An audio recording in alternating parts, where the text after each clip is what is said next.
ମସଲା ଆଳୁ ଭର୍ତ୍ତା ବନେଇ ଆସ ତା ପାଇଁ ମୁଁ ସବୁ ଯୋଗାଡ଼ ଯନ୍ତ୍ର କରି ରଖିଛି, ମସଲା ବି ବନେଇ ରଖିଛି। ଆସ ପ୍ରୋସେସ୍ ଆରମ୍ଭ କରିବା। ମୁଁ କଡ଼େଇ ତାୱା ଯୋଗାଡ଼ କରିବି। ଆଳୁ ମସଲା ଭର୍ତ୍ତା କରିବା ଆସ।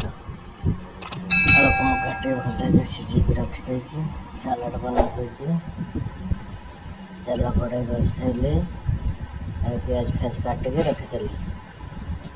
ଆଳୁକୁ ଭଲରେ ସିଝେଇକି ଚୋପା ଛଡ଼େଇକି ଚକଟି ରଖିଛି। ଏବେ ତେଲ କଡ଼େଇ ବସାଇଦେଲି, ତେଲ ଟିକେ ଗରମ ହେଇଗଲେ ମୁଁ ଯେଉଁ ପିଆଜ କଞ୍ଚା ଲଙ୍କା ଜିରା ରଖିଛି ତାକୁ ପକାଇଦେବି। ବାସ୍ ମସଲା ଟିକେ ପକାଇଦେବି, କାଠ ମସଲା ଗୁଜୁରାତି ତେଜପତ୍ର ପକାଇଦେଲି। ହାଲକା ଆଞ୍ଚରେ ଟିକେ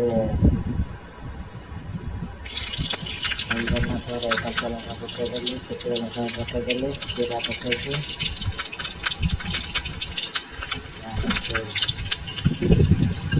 ହେଇଗଲା ପରେ ମୁଁ ପିଆଜ ଯେଉଁ କାଟିକି ରଖିଛି ପିଆଜ ପକାଇବା। ପିଆଜ ପକାଇଦେଲି, ପିଆଜ ପକାଇଦେଲେ କଞ୍ଚା ଲଙ୍କା ମସଲା ପକାଇବି, ଟମାଟର ପକାଇବି।